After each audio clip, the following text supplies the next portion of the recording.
시간이 되었습니다.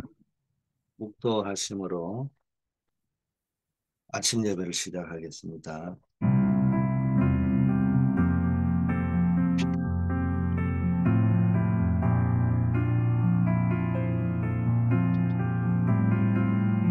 아버지 하나님, 오늘도 나의 삶의 현장 속에서 함께 하시는 하나님을 느끼며 살아갈 수 있게 하시고 보이지 않는 하나님의 손길을 체험할 수 있게 하옵소서. 예수 그리스도 이름으로 기도드립니다. 아멘. 하나님 말씀 시편 78편 말씀을 보겠습니다. 이에 그가 그들을 자기 마음의 완전함으로 기르고 그의 손의 능숙함으로 그들을 지도하였도다. 아멘. 아, 오늘 렘넌트의 전문성 이런 제목으로 말씀을 드리겠습니다. 다윗의 렘넌트 시대를 보아야 합니다.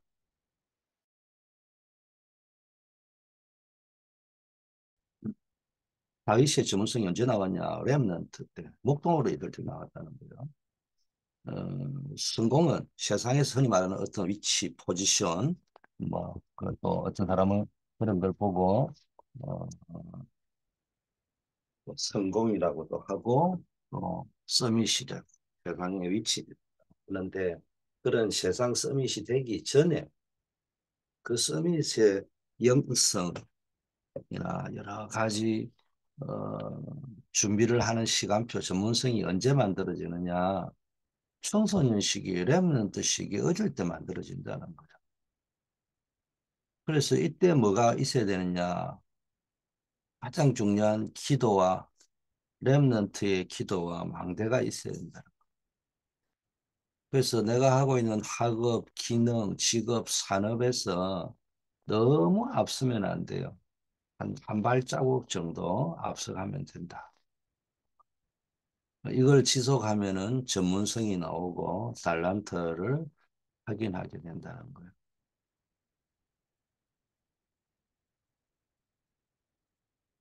하나님은 항상 숨겨놓은 해븐이 탤런트를 주었기 때문에 우리가 그걸 찾아내야 돼. 그리고 이 전문성과 탤런트를 찾기 위해서는 뭡니까? 여러분이 기도와 연결될 때 참된 전문성이 나온다는 거예요. 자, 그러면은 이 전문성 탤런트 이게 어디로부터 오느냐? 이 축복은 하나님이 예배해놨기 때문에 하늘 보좌로부터 온다는 거예요. 그래서 렘넌트는 보좌의 망대를 만들어야 됩니다. 그래서 이 하늘 보좌와 소통되는 망대를 만들어 놓고 기도 속으로 들어갈 때 하나님의 언약이 보이고 비전이 보이고요. 거기에서 꿈이 나오는 거거든요. 이게 24시가 된다는 거예요.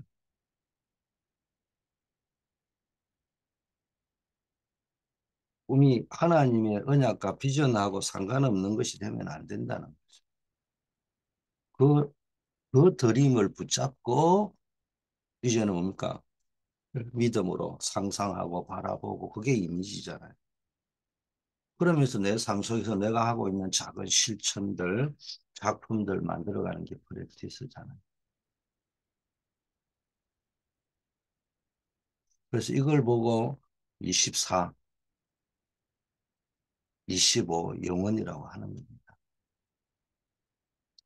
그래서 꿈은 24라고 하면 이제 거기까지 세팅이 됐을 때 내가 늘 믿음으로 바라보고 상상하고 기다리면서 할 적에 어느 날 25시에 응답이 오고 그 작은 실천 행복의 영원한 작품으로 남습니다. 그래서 24, 25 영원이라 하는 거예요.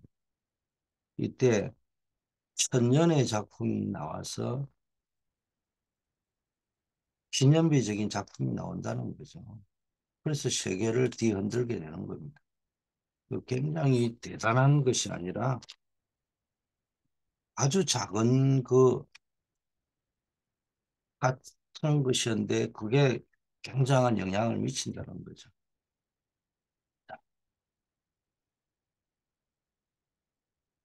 렘넌트 때가 단 한 번뿐인 기회다. 다윗은 이 기회를 놓치지 않고 하나님과 영적인 힘을 깨달았다. 한 번밖에 없는 기회라는 거예요. 이게 청년의 때다 한 번밖에 없는 기회입니다. 이걸 놓쳐버리면 안 돼요. 중고등부 시기다 한 번밖에 없는 기회예요. 이때를 잘 보내. 그래서 우리는 우리 자신도 지금의 때를 놓치면 안 되고 그 시간표마다 또 우리 랩넌트 세대를 키울 때도 그때를 놓치면 안 돼요.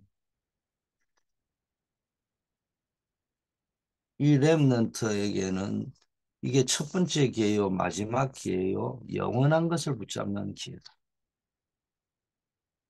첫 번째 기회, 우리가 누구를 만날 적에는 첫 번째 기회, 이 사람에게 첫 번째, 사람을 딱 보면 첫 번째 우리가 딱 봐야 될 게 정확한 복음을 줘서 그 사람을 바꿔줘야 돼. 인생을 바꿔주고 운명을 바꿔줘야 되는 거예요. 이게 첫 번째 기회입니다. 마지막 기회라고 한다면은 처음이자 마지막이란 말이에요. 이 사람에게는 어쩌면 마지막일 수도 있다는 거예요. 그렇기 때문에 먼저 복음부터 줘야 된다. 이 사람이 복음을. 세 번째는 더 이상 흔들릴 이유가 없는 영원한 것을 붙잡을 수 있도록 만들어. 영원한 기회라는 말은 영원한 것을 붙잡을 수 있도록 만들어야 된다. 우리가 이 사람을 다시 못 만난다 하더라도 이 사람이 영원히 복음을 가질 수 있도록 만들어준다. 이런 사상과 중심을 가지고 사람을 대해야 됩니다. 기회는 한 번뿐이다. 자, 두 번째는요. 하나님의 시간표를 봐야 됩니다. 또 나 자신에게 적용할 때도 이게 처음이자 마지막 기회일 수 있다. 그리고 이게 영원한 것을 남기는 기회다. 그렇게 생각합니다. 두 번째는요. 우선순위입니다. 인생의 가장 중요한 실제적인 게 어디 있어? 우선순위가 중요하거든요. 우선순위라는 건 이걸 먼저 하고 이건 나중에 한다. 이런 의미의 우선순위가 아니고 사실은 동시에 할 수밖에 없어요. 그런데 내가 우선순위를, 프라이어리티를 어디다 주느냐는 거예요. 이 우선순위도 사람들이 자꾸 착각한다고. 이거는 먼저 하고 이거는 나중에 하고. 그게 아니에요. 현실적으로는 직장 가야 돼요. 뭐 누구나 돈 벌이러 가야 됩니다. 근데 이제 그 돈 벌이러 가는 직장에 그게 우선순위가 뭐냐? 아, 나는 그 현장이 하나님이 보내신 파송된 현장이다. 다른 말하면 직업 소명설. 하나님께서 그 직업을 통해서 나를 부르시는 현장이다. 선교 현장이다. 그게 우선순위라는 거예요. 다윗은 먼저 영성을 가졌죠. 영성, 하나님과 교감하는 영성. 이제 이때부터 지성이 나왔어요. 어떤 지성이 나왔냐? 하나님과 교감을 하다 보니까는 이제는 세상에 살면서 세상을 영적인 눈으로 볼 수 있는 지성, 이게 나온 거예요. 그 속에서 뭐가 나오는 거예요? 전문성이 나와요. 영적인 전문성, 지적인 전문성, 이런 게 나오는 거예요. 그래서 우리가 이런 망대를 만들어야 된다. 말씀이 맞다고 믿어져야 각인이 되는 거예요. 각인되면 그때부터 응답이 시작되는 거거든요. 근데 많은 사람들은 말씀이 맞다고 말을 하면서도 안 믿어지는 거예요. 그러니까 말씀대로 살아가지 않습니다. 언제나 부탁을 드립니다. 여러분 손해볼 게 없는 게요. 말씀대로 살아가야 됩니다.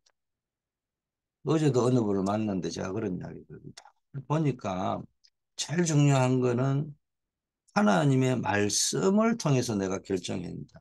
기도 속에서 하나님의 음성이 들리고 말씀이 들리면은 그 말씀 따라가면 반드시 된다. 염려하던 그 염려하지 말라, 두려워하지 말라. 염려거리가 있으니까 염려하지 말라 해줘. 두려워하지 말라. 두려워해야 될 거리들이 있으니까 두려워하지 말라 했어. 뭐 이사야 보고 이사야가 남의 거 읽은 게 아니잖아. 이사야 보고 뭡니까? 두려워하지 말라, 놀라지 말라, 내가 너와 함께 함이라. 이 말씀을 하셨다는 거예요. 그 이사야에게 그 말씀이 들리니까 이사야가 두려워하지 않았던 거예요.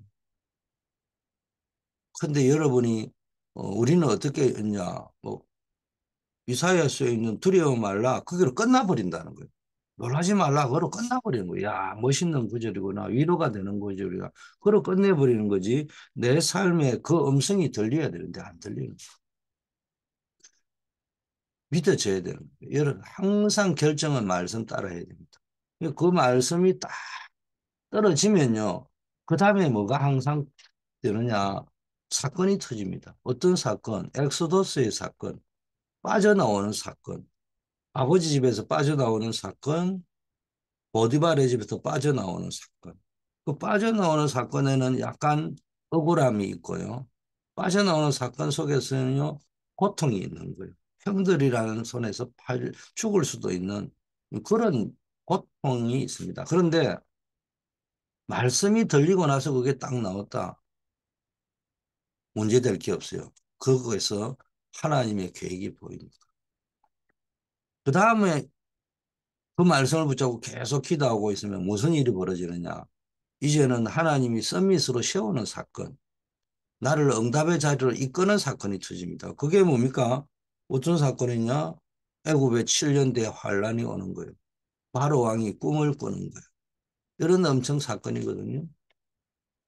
여러분 이런 형들에게 팔리고 권력자에게 권력 있는 사람이 얼마나 무서운가를 깨닫는 게 보디발의 아내를 통해서 겪는 억울한 감옥 생활 아닙니까? 그 요즘 세상적으로 이야기하면 거기서 어떤 트라우마가 생겼겠어요? 유전, 무죄, 무전, 유죄. 법 앞에 마녀는 평등하다 하지만 결국은 뭔가에 돈이 있고 힘이 있는 사람은 무죄고 아무 힘이 없는 그 자체가 유죄구나. 지금도 보세요. 한국이나 뭐 저는 뭐 영어를 아주 잘하는 게 아니니까 미국보다는 한국 거를 보고 또 내가 아직은 고국을 사랑하니까 뉴스를 간혹 가다가 이래 보면은 국회의원 보세요. 오만 면책 특권을 다 해가지고 빠져나오고 말도 안 되는 소리를 하면서도 질질 끌어가지고 국회의원들 법정 구속하는 데는 오만 때만 거 뭐 면책 특권도 있고 또 뭐 합니까? 시간도 재판 길도 엄청 길게 잡아가지고 1심, 2심, 3심 받아버리고 5년 넘어가 버리고 그러니까 또 국회의원 당선되면 또 면책돼 버리고 이걸 반복하잖아요. 서민들 보세요. 땅땅땅 바로 가죠. 그러다가 또 뭐 몇 개월 만에 우다다다 다 잡혀가지고 얼마 안 가가지고 3심까지 다 끝나버리죠. 그러다 억울한 일 당하죠. 그게 현실이잖아요. 그런데 그런 트라우마가 생길 만한데 그 트라우마를 가지고 있다고 하면은 요셉이 가장 두려울 때가 뭐예요? 죽음에 대한 형들에게 팔려났을 때 벌써 죽음에 대한 두려움이 있잖아요. 겨우 노예로 왔는데 죽을 뻔했다는 거예요. 두 번째 어떤 트라우마? 형들이 일단 죽이려고 했고 노예로 팔려오는 과정에 보디발의 집에만 단순히 왔겠어요. 많은 죽음의 사선을 넘어서 겨우 도착한 것이 보디발의 집에 왔기 때문에 우리 세상적으로 이야기하면 야, 그래도 여기 왔구나. 겨우 앉아 또 열심히 해가 보디발의 집에 총무가 됐는데 억울한 일을 당했는데 결국 권력자는 보니까 내가 무죄라는 걸 알고도 자기 마누라가 이상한 여자라는 걸 알면서도 저 사람이 자기의 권력을 유지하기 위해서는 나를 죄인으로 몰아가구나. 뭐 그런 트라우마가 생길 수밖에 없어요. 그런 트라우마를 가진 사람에게는 왕이 와봐라 이게 제일 겁나는 거예요. 가면 여기 또 죽을지도 모른다. 벌벌 떨고 들어갔을 거예요. 일반적인 상태라 하면은 요셉이 벌벌 떨고 들어갔다는 말이 아니고 트라우마가 해결되지 않는 상태였다면은 참 이런 프로세싱을 거쳐왔던 요셉의 입장에서는 이제는 보디발보다 훨씬 권세 있는 왕이 부를 때 여기서 죽을지도 모른다 생각했습니다. 그런 그런 일이 벌어진다는 거예요. 근데 이때 뭘 가지고 이기는 거예요? 말씀을 가지고 이기는 거예요. 꿈을 가지고 CVDIP 어디에 하나님의 언약 말씀이잖아요. 하나님의 그 말씀 속에서 나오는 비전 그 속에서 24시 꿈 그게 딱 나와 있었기 때문에 이겨나갈 수 있었다는 겁니다. 여러분들 말씀이 믿어져야 각인이 됩니다. 안 믿어지면 각인은 안 돼요. 신문 보고 신문이 더 믿어지거든요. 신문이 더 믿어진다니까. 교수님이 한 말이 더 믿어진다니까. 전문가가 한 말이 더 믿어진다니까. 여기 보면은 말씀을 믿는 사람 1%밖에 안 돼요. 여기서 문제가 오는 겁니다. 자, 우선순위 어디로 가야 되느냐? 말씀 속으로 들어가야 됩니다. 말씀을 묵상하는 망대를 세워라. 자, 세 번째. 그래서 실제 망대를 세워야 됩니다. 새로운 망대. 말씀이 묵상될 때는 완전히 새로운 망대가 됩니다. 요셉은 보디발의 집에서 완전히 망대를 세웠잖아요. 모세는 완전히 죽게 되고 인생 완전히 밑바닥에 떨어졌을 때 하나님 만나죠. 이게 창세기 39장과 출애굽기 3장 그 앞 뒷장에 있는 1, 2장, 4, 5장, 37, 38, 40, 41장 이거 굉장히 중요한 겁니다. 여러분의 인생을 바꾸는 현장입니다.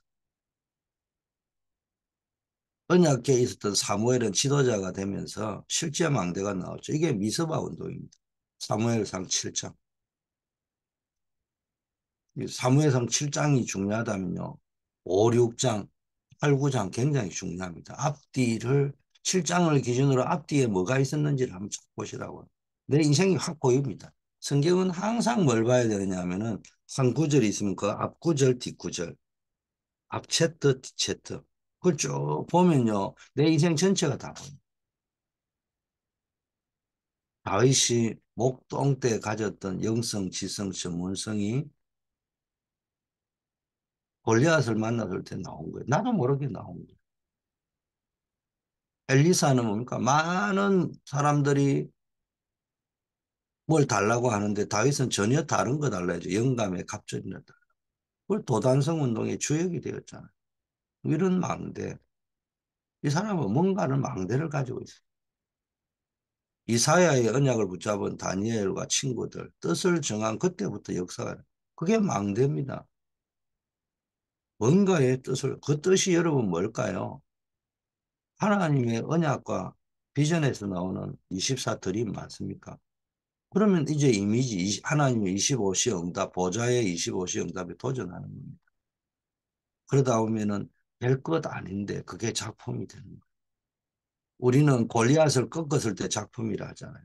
근데 벌써 다윗이 목동을 했을 때 영성, 지성, 전문성의 작품이 나와 있었던 거예요. 그게 결과 골리앗을 꺾는 일로 나타난 거죠. 사건으로 나타난 거예요. 사건으로 나타난 거예요. 다윗이 골리앗 거꾸로 군대에 참전한 게 아니잖아요. 아버지 심부름 갔다 일어난 거잖아요. 사건인 거예요, 사건. 해퍼닝이었어요. 그런데 보통 사람은 그런 일이 벌어질 적에는 두려워하는데 빨리 주고 도망와. 우리 같으면 저 같으면 어떻게 해요? 빨리 아버지 심부름이니까 가서 빨리 누군가 숨어 눈치 보고 빨리 주고 나왔겠죠. 근데 다윗은 벌써 뭡니까? 그걸 그때 뭡니까? 그 사건을 보는 눈 해석하는 것이 달랐다는 거죠. 바울은 렘넌트 위에 해당의 망대를 만들었어요. 뜻을 정한 거예요. 자기 나름대로 그 뜻이 뭐예요? 24뜻, 24드림 이걸 붙잡아. 요셉은 보디발의 집에서 창세기 37장에 그 꿈을 확인하고 확정했어요. 아, 이거구나.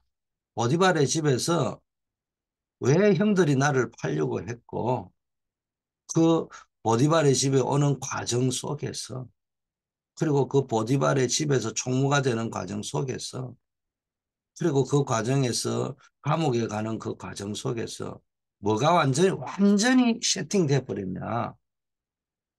24 드림이 세팅이 되고 망대가 만들어진 겁니다. 요셉은 호렙산에서 하나님의 부름을 받을 때 그 앞 단계의 여러 가지 억울한 일, 위험한 일, 인생 비참한 일 이런 속에서 뭡니까? 망대가 만들어졌습니다.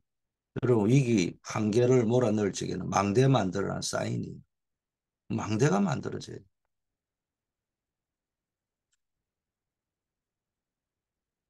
언약궤 옆에 있는 사무엘은 지도자가 되어서 실제 망대가 나왔다. 그게 뭐예요? 외로울 때 가장 고독할 때 그때 망대가 만들어졌다는 거예요. 결론. 이 망대가 만들어지면은 그 망대와 연결되어서 응답이 오는데 100년의 응답을, 흉년 때 100년의 응답을 받았대요. 이 표현은 뭐예요? 하나님이 100년의 응답을 받아야 다른 사람 살리죠. 아니, 1년의 응답 받으면 내 먹고 살아야 될 거 아닙니까? 1년 응답 받으면 겨우 내 밥 먹고 사는 의식주 경제 해결할까? 100년의 응답을 받아야 다른 사람을 살릴 수 있는 겁니다. 자, 이게 나중에 천년의 응답인데 이게 뭐 100년, 천년 숫자가 의미가 있는 게 아니고 거기에서 주는 우리가 받았고 우리가 도전해야 될 뉘앙스잖아요. 그게 뭐예요? 우리의 것이 아니라는 거예요. 시공간을 초월한다는 거예요. 그 시대 흉년 때에 100배의 응답을 받았다. 글쎄요, 뭐 이삭이 뭐 그 흉년 때에 100배 응답을 받았다. 뭘 계산을 해가지고 표현했겠어요. 시적 표현이라고 저는 생각을 합니다. 인간에게 뭔가를 상상하게 만들려고 주는. 우리에게 이 100년의 응답, 이거는 100년 응답 받아야 다른 사람을 살릴 수 있다는 말이고, 천년의 응답이 온다는 말은 영원히 후대까지 평생 남길 수 있는 작품의 응답이 왔다. 그 말을 의미하겠죠. 다윗과 모세는 천년을 살지 못했지만은 천년이 넘게 실제적인 이 다윗과 모세 이스라엘이 최고로 추앙하는 지도자들이고 왕이잖아요. 그게 뭡니까? 기념비가 돼가지고 천년, 이천년, 몇천 년 후에도 모델이 되고 있잖아요. 이런 응답이 그려진다는 겁니다. 자, 제자운동에 생명을 걸어라. 그게 세계 살릴 수 있는 유일한 길이다. 최고의 헌신이 뭐냐? 모든 족속, 온 천하 만민, 땅끝까지 가서 뭡니까? 제자 찾고 정인 찾고 충성된 자를 찾아가 그 충성된 자가 또 다른 충성된 자에게 복음을 전할 수 있게 만듭니다. 그게 최고의 헌신입니다. 제자 찾으러 가는 거. 두 번째, 제자를 찾았다면은 그 찾은 제자를 복음으로 양육하고 확립시키가 뿌리 내리주는 서신서가 뭐예요? 그 찾은 제자를 양육하고 확립시키고 흔들리지 않도록 만들기 위해서 속지 않도록 만들기 위해서 바울이 베드로가 요한이 서신서를 썼잖아요. 자, 세 번째는 이 제자들이 또 다른 충성된 자들에게 말씀 전할 수 있도록 쉽게 말하면은 제자를 또 다른 현장에 파송할 수 있게 만들어주는 것. 그게 최고의 헌신입니다. 그래서 우리는 제자를 찾고 제자에게 뿌리를 내리고 그 제자가 뭡니까? 현장에 파송할 수 있도록. 디모데를 파송했잖아요. 디도를 파송했잖아요. 자, 그래서 세 가지 헌지. 생명적 헌신을 해라. 무슨 헌신을 해야 됩니까? 그리스도 안에 있는 축복을 말 때 헌신하게 됩니다. 내가 그리스도 안에 있는 어떤 축복을 받았는지 확실하게 그 가치를 알고 축복을 알면은 감사함으로, 기쁨으로, 자원함으로 헌신하게 되는 겁니다. 이게 모르고 그냥 누가 시켜서 내 하는 거다, 교회 일도. 그건 참된 헌신이 안 되고 일이 돼버리는 거예요. 여러분, 일과 헌신은요, 훨씬 헌신이 더 고된데도 일이라고 생각 안 해요. 감사라고 생각하고 축복이라고 생각해요. 일을 한 사람은 항상 뭡니까? 생각이 달라. 내가 일을 잘했는데 왜 안 알아주는 이런 식이에요. 근데 늘 감사함을 할 적에는 이 그리스도 안에 있는 축복에 대한 감사감. 그리스도를 바라볼 때 헌신이 되는 거예요. 그리스도. 이 복음 그리스도. 또 복음을 전달하는 헌신. 그게 생명적 헌신이에요. 두 번째는 생명을 걸어버린 헌신을 해요. 그게 가치입니다. 사도들이 다 순교했어요. 요한 빼고는. 그 요한은 유배지에 갇혔습니다. 그 살아있는 순교자였습니다. 그만큼 가치를 알았다는 거예요. 요한이 뭐 밤모섬에 도망간 게 아니잖아요. 생명 건 헌신. 이 복음 운동, 성경적 전도는 제자 운동의 가치를 알아는 제자에게는 제일 먼저 만나면 복음. 그게 생명적 헌신이라면. 다른 거로 제자를 만들지 말고 생명 건 헌신 가치를 알고 세 번째는 이 제자가 생명 살리는 이 제자의 목표 방향이 뭡니까? 결국은 또 다른 사람을 살려야 되는 거예요. 그래서 요한복음, 요한 1, 2, 3서, 요한계시록 이거 누가 썼어요? 사도 요한이 썼잖아요. 이게 후대에 영원히 남는 말씀이 되었습니다. 결론입니다. 성경으로 돌아가셔야 됩니다. 성경으로 돌아가서 어디로? 결국 복음으로 돌아가야 됩니다. 이 속에서 성경, 복음, 나의 말씀, 그리스도인데 나의 그리스도로 돌아가가지고 이 속에서 예배 성공의 자리로, 예배의 자리로, 언제나 예배, 24시간 예배의 자리로 돌아가요. 여기서 뭐 내가 찾아지는 여기서 나를 찾아야 그게 말씀으로 돌아가고 그 나의 복음으로 돌아가고 예배의 자리, 예배의 시간으로 돌아가서 찾은 나가 진짜 나. 이 속에서 오늘을 찾아야 돼. 오늘의 응답이, 숨은 응답이 거기에 있습니다. 이 속에서 뭡니까? 내가 있는 현장, 직장, 가정 현장에서 숨겨진 축복을 찾아내시기를. 그 보아가 감추인 밭이라는 거. 이걸 찾아내는 영적 전문성, 응답의 전문성, 사역의 전문성을 가진 여러분 되기를 축복합니다. 아버지 하나님 감사합니다. 오늘도 우리가 주의 말씀 속에서 인도받게 하시고 복음의 능력 속에서 인도받게 하옵시고 예배의 축복 속에서 인도받을 수 있도록 영적인 눈을 활짝 열어 주시옵소서. 보이지 않는 하나님의 손길 온전하게 우리와 함께 하시고 인도하시고 충만하게 하시는 역사를 체험케 하옵소서. 오늘도 우리가 받은 말씀이 우리의 심령 깊은 곳에 뿌리 박히게 하옵시고 열매 맺히게 하옵소서. 우리 교회가 세계 1천만 요원을 찾는 절대망대가 되게 하옵시고 모든 선교 현장, 전도 현장, 대학 현장 속에 하나님이 역사하옵소서. 우리 교회 금토일 시대를 맞이해서 아버지여 정말 237 치유 서밋의 망대들이 세워지옵소서. 어려움 당하는 우리 모든 분들, 질병으로 어려움 당하는 분들, 특별한 문제가 있어 어려움 당하는 분들, 한 분 한 분들 다 기억하시고 문제 때문에 응답을 누리고 하나님의 능력 체험케 하옵소서. 오늘도 군과 학교와 직장 산업 현장에서 하나님의 부른 선교사의 사명을 감당케 하옵소서. 예수 그리스도 이름으로 기도드립니다. 아멘.